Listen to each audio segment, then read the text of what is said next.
Dalam nama Bapa dan Putra dan Roh Kudus. Amin. Ya Tuhanku, ya Allahku, aku sungguh percaya bahwa Engkau hadir di sini, bahwa Engkau melihatku, bahwa Engkau mendengarkan aku. Aku menyembah Dikau dengan hormat. Aku mohon ampun atas dosa-dosaku dan rahmat untuk menggunakan waktu berdoa ini dengan penuh hasil. Bundaku yang tak bernoda, Santo Yusuf, Bapa dan Tuanku, malaikat pelindungku, doakanlah aku.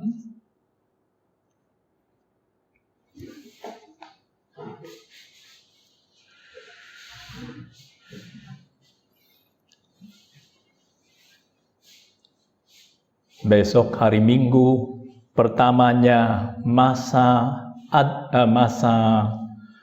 Prapaskah ini, kita akan membaca surat pertamanya Santo Petrus, di mana dia mengatakan, sebab juga Kristus telah mati sekali untuk segala dosa kita. Nah, ini yang kita merayakan di dalam Prapaskah ini kan. Kita mempersiapkan diri untuk kematiannya Tuhan Yesus Kristus. Dan bagi kita yang adalah orang Katolik, kematiannya Tuhan Yesus Kristus itu adalah sesuatu yang positif. Ini yang mengagumkan. Sekarang kata mereka di Amerika itu, ada beberapa state di mana menggantungkan salib itu dilarang. Karena menurut mereka menakutkan, khusus kalau itu untuk anak-anak di sekolah. Maka ini penjelasannya supaya orang-orang Katolik itu dihindarkan menggantungkan salib di ruang-ruang kelas Katolik, sekolah Katolik. Sudah sekolah Katolik dilarang juga. Itu yang disarankan oleh beberapa state di Amerika. Nah, kita bisa mengerti kalau itu orang yang bukan orang Katolik, kan? Karena mungkin mereka tidak mengerti salibnya Tuhan Yesus Kristus. Tapi kita harus mempertimbangkan itu lagi. Salibnya Tuhan Yesus Kristus itu, berapa orang yang tahu tentang ini? Banyak sekali. Baik orang Katolik maupun orang yang bukan Katolik. Nah, ini tandanya ini terkenal sehingga semua orang tahu apa maksudnya ini. Dan ada beberapa orang yang bukan Katolik tapi tetap memakai salibnya sebagai hiasan gitu. Kadang tidak terlalu baik tujuannya, itu untuk hiasan aja, bukan karena mereka percaya kepada Tuhan Yesus Kristus. Tapi maksudnya salib itu banyak orang yang tahu. Oleh karena itu tidak masuk akal melarangnya, khusus kalau itu di dalam sekolah Katolik, benar? Karena di dalam sekolah Katolik semua orang yang ada di sana mengerti maksudnya.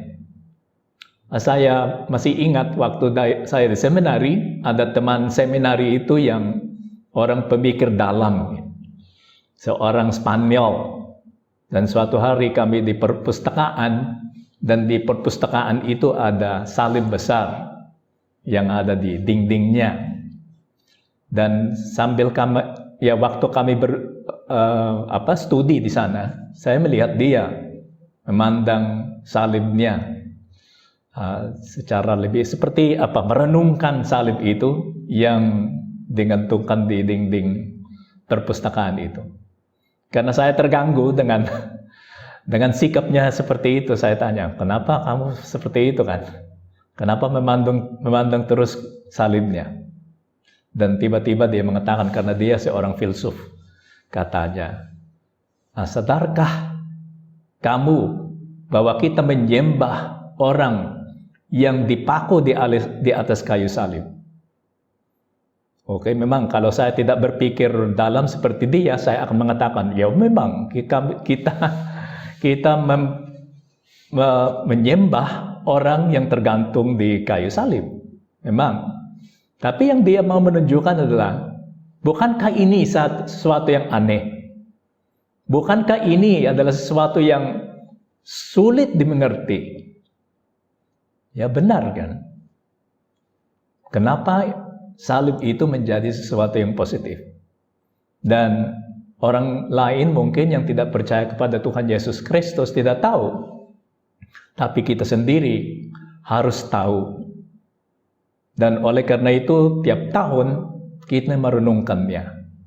Ada 40 hari ketika kita merenungkan semua ini dan mempersiapkan diri kita untuk sampai merayakan misteri yang sangat besar. Ini yang dijelaskan oleh Santo Petrus di dalam surat pertamanya yang kita akan baca besok hari Minggu. Sebab juga Kristus telah mati sekali untuk segala dosa kita. Inilah penyelamatan kita. Orang Tuhan Allah sendiri yang mati di atas wafat di atas kayu salib. Sebab juga Kristus telah mati sekali untuk segala dosa kita. Ia yang benar untuk orang-orang yang tidak benar, yaitu kita. Supaya ia membawa kita kepada Allah. Supaya kita menjadi selamat. Ia yang telah dibunuh dalam keadaannya sebagai manusia, tetapi yang telah dibangkitkan menurut roh. Dia mati di dalam kemanusiaannya, karena di dalam kemanusiaannya Tuhan Yesus Kristus memiliki badan dan jiwa, karena dia sungguh manusia, saat sama dia adalah sungguh Allah. Tapi sebagai sungguh manusia, dia memiliki badan dan jiwa. Dan kita tahu bahwa manusia ini, kalau badannya terpisah dari jiwanya, dia mati. Nah, oleh karena itu, karena Tuhan adalah sungguh manusia, dia juga bisa mati, walaupun dia adalah Tuhan, kan? Kenapa? Karena badannya bisa terpisah dari jiwanya. Yang beda di dalam kasusnya Tuhan Yesus Kristus, badannya tidak busuk karena terlalu suci, kan? Tidak seperti kita, kalau kita mati, ya badan kita ini busuk. Dan kita harus diselamatkan oleh kebangkitannya Tuhan Yesus Kristus. Ia yang telah dibunuh dalam keadaannya sebagai manusia, katanya Santo Petrus, tetapi yang telah dibangkitkan menurut roh. Dan di dalam roh itu, ia pergi memberitakan Injil kepada roh-roh yang di dalam penjara, yaitu kita. Dia adalah roh dengan huruf R yang besar. Dan kita adalah roh dengan huruf R yang kecil. Roh itu yang besar. Memberitakan Injil kepada roh-roh yang ada di dalam penjara, katanya Santo Petrus. Yaitu kepada roh-roh mereka yang dahulu pada waktu Nuh tidak taat kepada Allah. Ketika Allah tetap menanti dengan sabar waktu Nuh sedang mempersiapkan bahterannya, di mana hanya sedikit, yaitu 8 orang yang diselamatkan oleh air bah itu. Juga kamu, katanya Santo Petrus, sekarang diselamatkan oleh kiasannya, yaitu baptisan. Yang lain itu, si Nuh itu, karena dia diselamatkan, ada air dan ada baterannya. Kita juga diselamatkan dengan air, yaitu baptisan. Semua yang buruk di dalam diri kita, semua dosa itu dihilangkan. Maka yang terjadi di dalam air bah itu, banyak orang yang tidak baik, yang buruk mati. Hanya orang yang baik yang diselamatkan, yaitu keluarganya Nuh. Nah, ini bukan orang, tapi ini dosa kita dan tindakan-tindakan baik kita. Dosa kita dan rahmat dari Tuhan. Maka dosa itu dihilangkan oleh kematiannya Tuhan Yesus Kristus di atas kayu salib, dan yang tertinggal adalah rahmat-Nya. Di dalam proses itu kita menjadi orang kudus, dan dengan menjadi orang kudus, kita menjadi layak masuk ke surga. Ini yang kita mempersiapkan, ya, yang kita merenungkan dalam 40 hari ini. Juga kamu sekarang diselamatkan oleh kiasan-Nya, katanya Santo Petrus di dalam suratnya, yaitu baptisan. Maksudnya bukan untuk membersihkan kenajisan jasmani, melainkan untuk memohonkan hati nurani yang baik kepada Allah oleh kebangkitan Yesus yang duduk di sebelah kanan Allah. Setelah Ia naik ke surga, sesudah segala malaikat kuasa dan kekuatan ditaklukkan kepadanya. Ya, ini yang kita akan membaca besok. Ya, kalau kita merenungkannya dengan baik hari ini, maka besok di dalam Misa Kudus itu menjadi lebih berbakta pada kita. Karena di dalam renungan pertama ini, di dalam rekoleksi ini, apa yang diminta kita renungkan Misa Kudus? Apa yang terjadi di atas kayu salib, di atas Kalvari, yang diceritakan oleh Santo Petrus, yang dijelaskan oleh Santo Petrus di dalam surat pertamanya. Penyelamatan ini muncul lagi, ditunjukkan kepada kita lagi dalam Misa Kudus yang kita akan mengikuti hari besok. Walaupun bagi kebanyakan kita dari rumah, tapi seperti yang kita menjelaskan dulu, ya, misa itu kuasanya bisa sampai rumah kita. Walaupun kita tidak ada di gereja, tapi gereja itu tidak bisa membatasi kekuasaannya misa itu. Karena misa itu adalah Paskah Tuhan Yesus Kristus. Ini yang diminta, merenungkan Misa Kudus, menghadirkan pengorbanan Kristus di atas kayu salib, menjadikan misteri Paskah. Apa maksudnya itu Paskah? Apa yang kita menantikan setelah Prapaskah ini? Kata Paskah, katanya katolisitas.org, yang mau menjelaskan apa yang ada di dalam Katekismus Gereja Katolik. Kata Paskah ini sendiri berasal dari kata Ibrani Pesach, dan artinya itu di dalam bahasa Inggris adalah Passover. Oke? Dan maksudnya Passover dalam Inggris adalah dilewati, diluputkan, yang mengacu kepada pembebasan bangsa Israel dari penjajahan Mesir. Ya, kita tahu apa yang terjadi di sana, kan? Ketika malaikat maut disuruh ke Mesir, dan dia membunuh semua anak sulung, baik anak sulungnya manusia maupun anak sulungnya hewan-hewan yang ada di sana. Dan ketika malaikat maut itu melewati tanah Mesir ini dengan membunuh semua anak sulung, dia meluputkan rumah-rumah orang Israel yang ditandai dengan darah domba. Ini bisa dibaca dalam Kejadian bab 12. Maka Paskah itu apa maksudnya? Kita dilewati. Bukan dilewati yang ditinggalkan, tidak diperhatikan, melainkan tidak dibunuh, tidak dihukum, tidak disuruh ke neraka. Maka kita diselamatkan.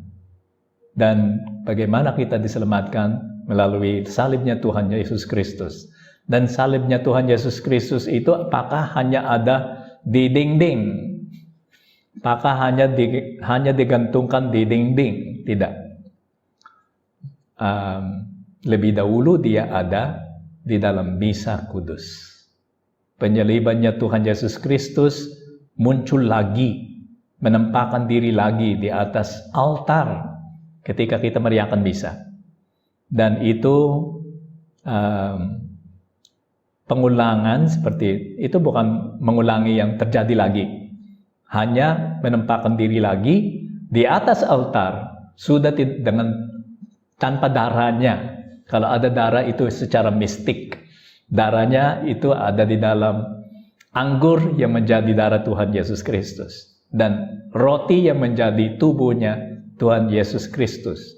Walaupun kita mengatakan dulu bahwa seorang mati, manusia ini mati ketika badannya itu terpisah dari jiwanya. Tapi di dalam Misa Kudus, kematian itu digambarkan dengan perpisahan badan dan darah. Khusus karena pada waktunya Tuhan Yesus Kristus ada di Israel, darah itu hampir sama dengan jiwa. Okay? Kalau kita memisahkan badan dari darahnya, itu sama dengan memisahkan badan dari jiwanya. Itu simbol kematian. Tuhan mati lagi di atas altar. Dan jika dia mati di atas altar, maka dia menyelamatkan kita lagi. Dan walaupun yang terjadi di atas altar sama dengan apa yang terjadi di atas Kalvari, ini mengingatkan kita atas apa yang dilaksanakan oleh Tuhan Yesus Kristus. Maka Tuhan tidak mau kita lupa itu. Dan banyak kali memang Tuhan kami lupa. Kami lupa apa yang terjadi di atas altar. Perlu 40 hari supaya kita ingat apa yang dilaksanakan oleh Tuhan di atas altar.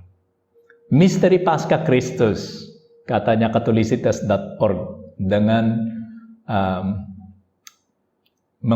mengomentari apa yang ada di dalam Katekismus Gereja Katolik.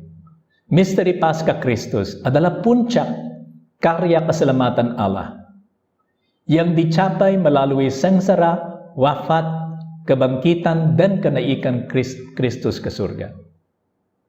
Karya Allah yang telah dimulai di tengah umatnya dalam perjanjian lama, Dia sudah memulai menyelamatkan manusia dalam perjanjian lama, dilanjutkan dan disempurnakan oleh Kristus dengan misteri Paskah dalam perjanjian baru. Ada misteri Paskah di dalam perjanjian lama. Di dalam perjanjian lama itu, misteri Paskahnya adalah yang domba, memang domba yang dikorbankan. Itu menggambarkan Tuhan Yesus Kristus. Tapi itu seperti dikatakan oleh Santo Paulus, belum bisa menyelamatkan kita. Mereka diselamatkan dari kejajahan Mesir, tapi itu belum menyelamatkan mereka dari maut, dari neraka. Tapi yang terjadi di atas Kalvari itu yang menyelamatkan kita untuk selama-lamanya, yang membawa kita ke surga. Karya Allah yang telah dimulai di tengah umatnya dalam perjanjian lama, dilanjutkan dan disempurnakan oleh Kristus dengan misteri Paskahnya dalam perjanjian baru. Misteri Paskah Kristus ini kemudian dirayakan dan dihadirkan kembali di tengah gerejanya oleh kuasa Roh Kudus, khusus dengan Misa Kudus. Ekaristi juga merupakan kenangan akan kebangkitan Kristus dan kenaikannya ke surga, yang mengarahkan pandangan kita kepada janji kemuliaan dalam kerajaannya. Misa Kudus, kita harus selalu menghargai apa yang terjadi di atas altar. Kita harus terus tanya diri. Mungkin kemarin itu bulan Januari kita sudah mengingatkan diri tentang ini, bahwa kita harus mengikuti Misa Kudus ini dengan seksama, dengan sepenuh hati kita, kan? Dan tidak ada masalah kalau kita mengingatkan diri lagi. Karena banyak kali setelah satu bulan, hanya 1 bulan ya, hanya dalam 4 minggu ini kita mulai lelah lagi, kan? Mungkin pada waktu rekoleksi itu hati kita sudah penuh dengan semangat.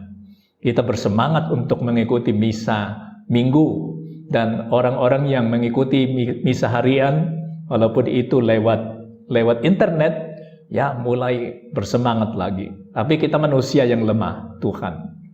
Dan kita memulai dengan semangat, tapi sedikit demi sedikit karena kelelahan, karena pemalasan, karena kita lupa, karena kita memperhatikan hal lain, kita kembali ke situasi kita yang dulu, yang orang yang tidak terlalu memperhatikan misanya, ketiduran di dalam misa.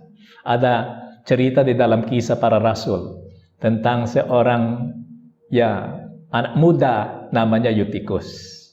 Mungkin saudari-saudari masih ingat ceritanya. Katanya Kisah Para Rasul. Pada hari pertama dalam minggu itu, kalau kita membaca itu apa maksudnya? Ini hari Minggu. Hari ketika biasanya sejak awal mereka merayakan misa kudus. Pada hari pertama dalam minggu ini, ketika kami berkumpul, kami yang menulis ini adalah Santo Lukas. Dia menemani Santo Paulus di dalam perjalanannya, maka dialah yang menulis Kisah Para Rasul. Dan ini seperti buku hariannya. Ketika kami berkumpul untuk memecah-mecahkan roti, maksudnya memecah-mecahkan roti apa? Ekaristi. Hari Minggu, misa. Paulus berbicara dengan saudara-saudari di situ. Karena ia bermaksud untuk berangkat pada keesokan harinya. Dia berbicara, dia mengkhotbah. Dan itu lama. Karena berapa kali mereka ketemu dengan Santo Paulus, kan? Di sana belum ada internet. Kita harus bersyukur kepada Tuhan bahwa ada internet.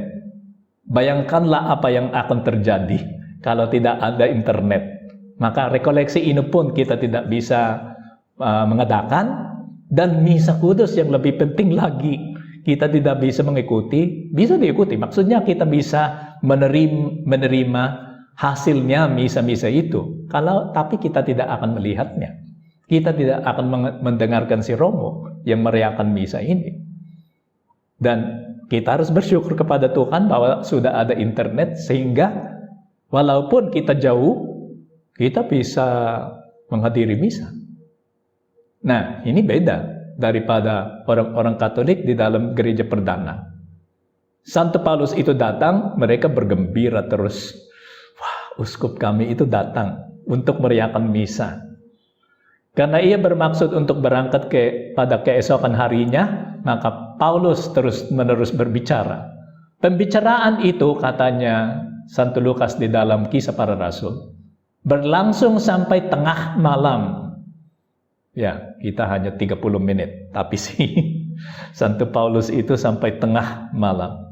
Belum ada buku, belum ada HP, kita tidak bisa membaca Alkitab. Alkitab itu didengarkan saja lewat khotbahnya para rasul dan para Romo pada waktu itu.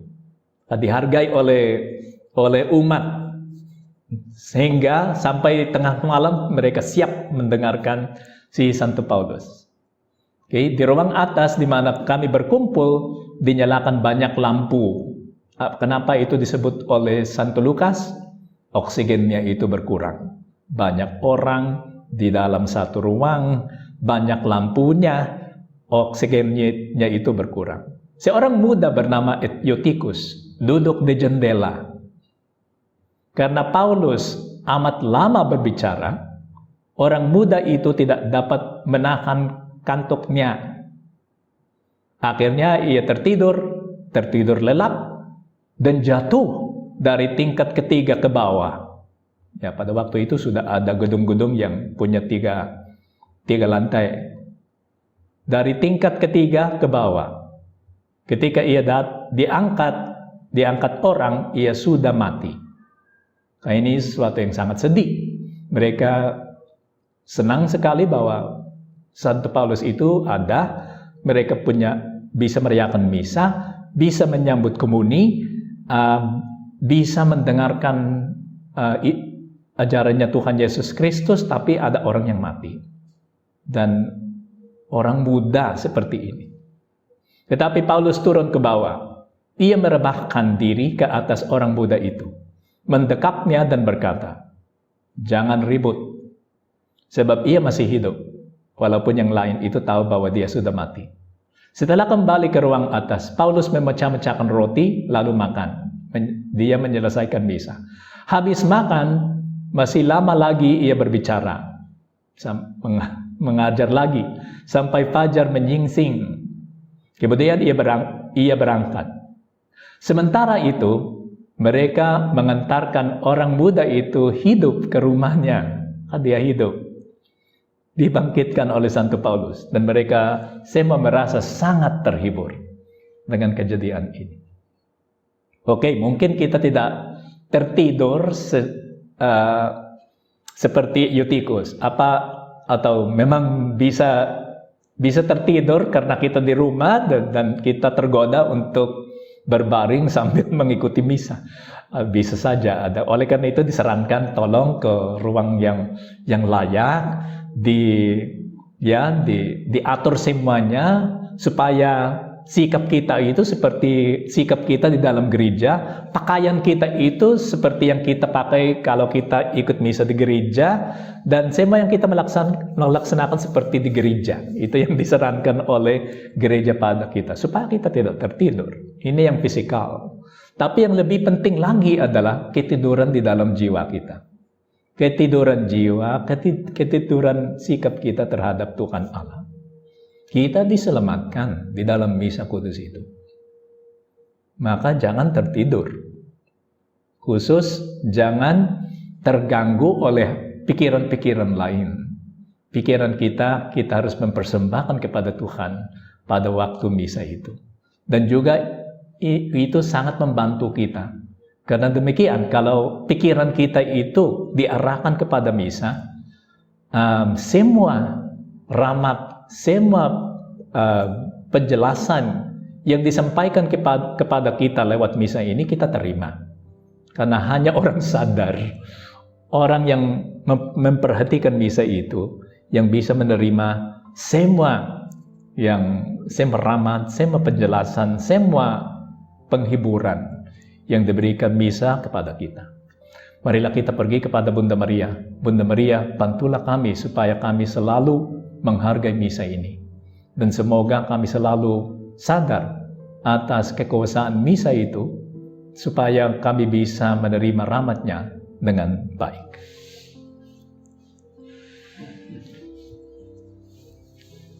Aku bersyukur kepadamu ya Allahku atas segala resolusi yang baik, kasih dan inspirasi yang telah Engkau curahkan kepada aku dalam renungan ini.